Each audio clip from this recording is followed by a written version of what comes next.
అందరికీ నమస్కారం. ఇప్పటికే బాగా లేట్ అయింది. ఇంకా చాలామంది స్పీకర్స్ ఉన్నారు. నేను ఒక వారం రోజుల క్రితం సినిమా చూశాను. సినిమా చూసిన తర్వాత సినిమా చూసి ఇంటికి వచ్చిన తర్వాత కాసేపటికి మా ఆవిడ నా దగ్గరికి వచ్చి, ఏంటి మొహం అలా వెలిగిపోతుంది అంది. అంటే చెప్పాను, సినిమా నాకు చాలా బాగుంది, చాలా నచ్చింది అని. ఆమె అన్నది, నీ మొహం ఇన్ని సంవత్సరాల్లో 2 సార్లు ఇలా వెలగడం చూశాను, మగధీర ముందును ఈ సినిమా ముందు. ఆ తర్వాత స్నేహకి బబితాకి నేను నా అవార్డ్స్ అప్రిసియేషన్స్ అన్నీ ఇచ్చేయాలి. 5 సంవత్సరాల పాటు ఈ పాజిటివ్ పిచ్చోళ్ళని ఇద్దరిని అలాగా బన్నీ సుకుమార్ వినపడిందా అంటే అంత అబ్సెషన్ ఉంటే కానీ ఇటువంటి సినిమా రాదేమోనని ఒక అప్రిసియేషన్ ఉంటుందండి. అందుకని నాకు అర్థమైంది.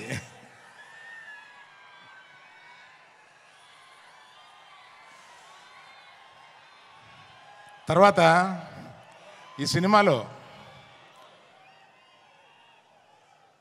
మా హీరోయిన్, అంటే మేము గీతా గోవిందంలో పరిచయం చేసిన హీరోయిన్ ఇవాళ ఆ రోజే చూపించేసింది తన టాలెంట్. ఆ తర్వాత ఈ సినిమాలో ఎంత బ్రహ్మాండంగా చేసిందంటే, మీరు పుష్ప 1 నథింగ్, ఈ పుష్ప 2లో ఆమె పెర్ఫార్మెన్స్ చూడండి, అంత బాగా చేసింది. శ్రీలీల వచ్చింది 10 నిమిషాలు 7 నిమిషాలు అయినా కూడా అసలు మామూలుగా లేదు. అది మీరు ఆల్రెడీ కొంత చూశారు. తర్వాత చిన్నప్పటి నుంచి నాకు తెలిసిన దేవిశ్రీ ప్రసాద్ 11-12 ఏళ్ళ నుంచి నాకు తెలుసు. ఆ నాన్నగారు నా స్నేహితుడు. ఆయన ఎక్కడి నుంచో మనల్ని ఈరోజు దీవిస్తున్నాడు.